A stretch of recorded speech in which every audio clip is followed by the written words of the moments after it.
Hey, it's Stephen Erickson here, songwriter, and I'm back in my closet. I'm hiding in here because I live in a red state and I'm afraid.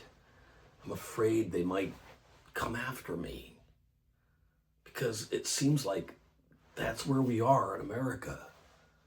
We got this separation going on between red and blue. But I'm not going to hide anymore, and neither should you.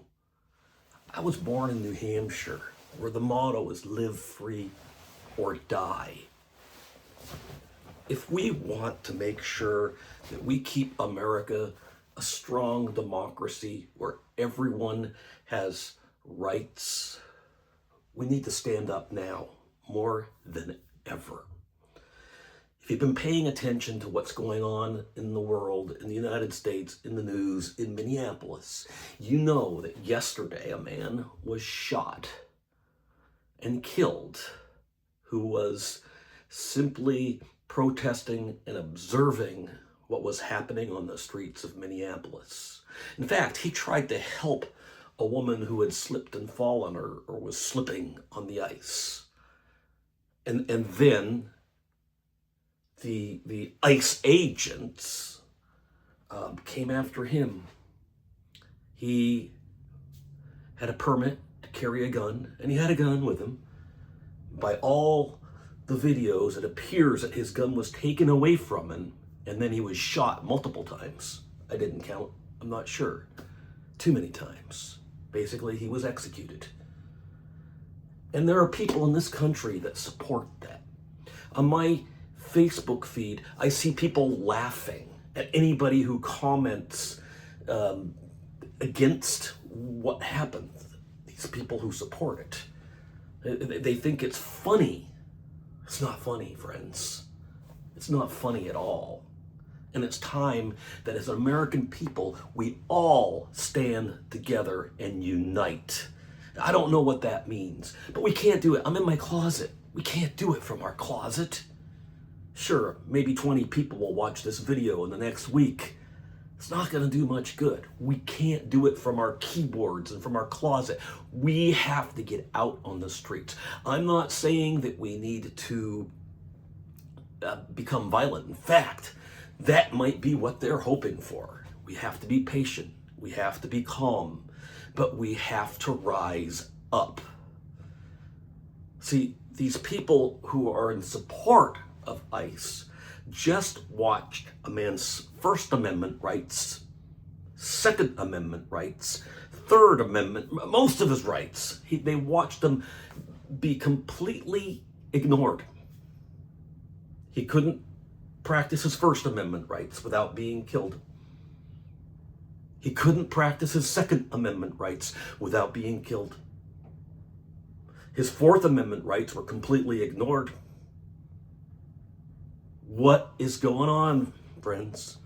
You see it. We all see it with our own eyes.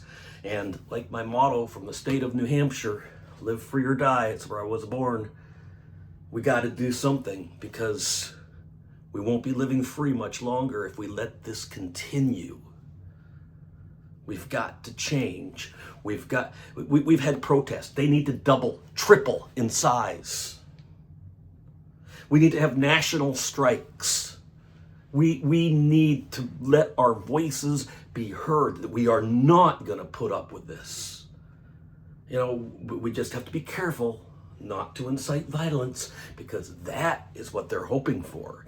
That is what they can use to declare an emergency and cancel voting. You know, that's what some people are thinking is their strategy.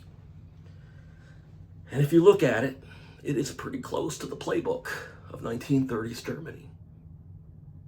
I mean, I'm not an alarmist, but this is becoming obvious. And for those who are still standing on the side of ICE and on the side of this, I don't understand. These are the same people who said they would protect women, who said they would protect the First Amendment, said they'd protect the Second Amendment, and they'd come out with their guns blaring if anybody ever tried to take it away from them. Well, somebody just tried to take it away from you, friends.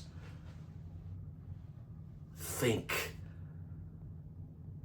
Look at what's happening.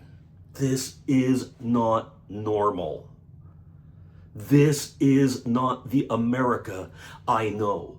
This is not the America I grew up in. And we, as the people of America, have to say stop. No more. Our Congress isn't doing it. Our politicians aren't doing it. They're weak. It's time for us to do it. You got to get out of your closet, get out in the street, and stand up for others. Stand up for our rights. Stand up for freedom, because we're losing it, and we're losing it fast. Now, I don't think that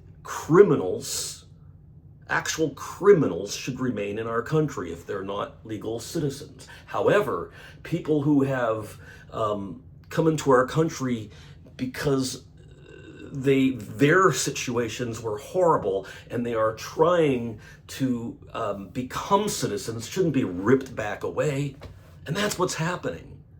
I believe I've read that the stats are only about 30% of the people that this current ICE brigade has taken in have actual criminal histories. A third. That's not what they told us they were going to do. You can't believe them. They lie. It's time, people. It's time to stand up. Now, I normally don't do a lot of political stuff. This is a songwriting channel, and I'm a songwriter. But this is important. Next time I'll be back with more music, another song. But right now, it's time to do something. I'm thinking myself of flying back up to Maine for about a week and taking part in protests and observations. Because we need to do something. All right, my name, Dan Stephen Erickson, songwriter, and also a true American.